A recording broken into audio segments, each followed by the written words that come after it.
Sarvepalli MLA Somireddy Chandramohan Reddy Andhra Pradesh అసెంబ్లీలో ఒక ముఖ్యమైన అంశాన్ని లేవనెత్తారు. నెల్లూరు జిల్లాలోని ముత్తుకూరు మండలం కృష్ణపట్నంలో రిలయన్స్ కంపెనీకి కేటాయించిన భూముల్లో పరిశ్రమల ఏర్పాటుపై ఆయన ప్రభుత్వాన్ని నిలదీశారు. 2007లో రిలయన్స్ కంపెనీకి ఎకరాకు 7.50 లక్షల చొప్పున 2700 ఎకరాలు కేటాయించారు. అయితే 18 సంవత్సరాలు గడిచినా ఇంతవరకు ఎలాంటి పరిశ్రమలను ఏర్పాటు చేయలేదని సోమిరెడ్డి ఆరోపించారు. సాగునీరు పుష్కలంగా ఉన్న భూములను రైతుల పరిశ్రమల కోసం ఇచ్చి ఇప్పుడు అవి బీడు భూములుగా మారిపోయాయని, దీనివల్ల రైతు కూలీలకు ఉపాధి కూడా లేకుండా పోయిందని సోమిరెడ్డి ఆవేదన వ్యక్తం చేశారు.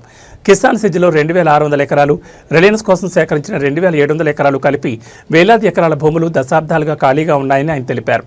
సోమిరెడ్డి ప్రశ్నలకు స్పందించిన మంత్రి టీజీ భరత్ ఆ భూముల్లో ఇండస్ట్రియల్ పార్క్ ఏర్పాటు చేసే యోచనలో ఉన్నట్లు ప్రకటించారు. పరిశ్రమలు ఏర్పాటు చేయాలని, భూములను వెనక్కి తీసుకుని వాటిపై ప్రత్యామ్నాయ చర్యలు చేపట్టాలని సోమిరెడ్డి ప్రభుత్వాన్ని కోరారు.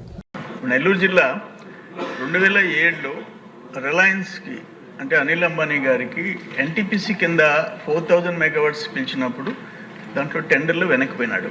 7000 acres తీసుకున్నారు అట్ ద రేట్ ఆఫ్ 7,75,000. ఇప్పటికి 18 years అయిపోయింది. ఎందుకు ఖాళీగా? నిన్న మళ్ళీ ఆయనకి ఈడీ నోటీసులు ఇచ్చింది. 2500 కోట్లు అన్నది.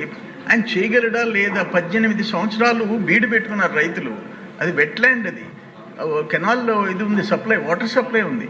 అది అట్లుంది. ఇప్పుడు కోవూరు ఎమ్మెల్యే గారు చెప్పినట్టు కిసాన్ ఎస్సీజెడ్ ఇఫ్కో 2600, ఇది 2700. కృష్ణపట్నం 6000 ఎకరాలు at the rate of 1 lakh, రైతులకి 4 లక్షలు, గవర్నమెంట్ ల్యాండ్కి 1,00,000. 8,000 ఎకరాలు నెల్లూరు జిల్లాలో ఒక్క మ్యాన్పూర్ ఎస్సీజెడ్, అక్కడ క్రిస్ సిటీ తప్ప ఇంకేమున్నాయి చెప్పండి. అందుకని శ్రీ సిటీ తప్ప ఇన్ని వేల ఎకరాలు 20 సంవత్సరాల నుంచి రైతులు సాగు చేయక రైతు కూలీలు ఖాళీగా పెట్టుకొని, అందుకని దాన్ని సీరియస్గా తీసుకోండి, తిరిగి రెజ్యూమ్ చేయండి, న్యాయం చేయండి. గవర్నమెంట్ ప్రాపర్టీస్ ఇవన్నీ. అది మీ ద్వారా ప్రభుత్వం దృష్టికి తెస్తున్నాను అధ్యక్ష. ధన్యవాదాలు. రిలయన్స్ ది సభ్యులు అడిగారు, రిలయన్స్ ది నెల్లూరులోది, అది కూడా ఇండస్ట్రియల్ పార్క్గా కన్వర్ట్ చేయాలనే ఆలోచన ఉంది. వాళ్ళు ప్లాన్ పెట్టాలనుకున్నారు. వేరియస్ ఇష్యూస్ జరిగింది, వాళ్ళు చెప్పినట్లు ఈడీ ప్రాబ్లమ్స్ అవన్నీ జరిగినాయి. బట్ ఇండస్ట్రియల్ పార్క్, ఎందుకంటే ఇప్పుడు ఇండస్ట్రియల్ పార్క్స్ డెవలప్ చేస్తున్నాయి, ఇండస్ట్రియల్ అట్రాక్షన్ ఉంది కాబట్టి వచ్చేదానికి ఆంధ్రప్రదేశ్కి, అది కూడా ఇండస్ట్రియల్ పార్క్గా వాళ్ళు ప్రపోజల్ ఇస్తే అది కానీ క్లియర్ చేస్తే అక్కడ కూడా ఇండస్ట్రీస్ వచ్చేదానికి అవకాశం ఉంటుంది.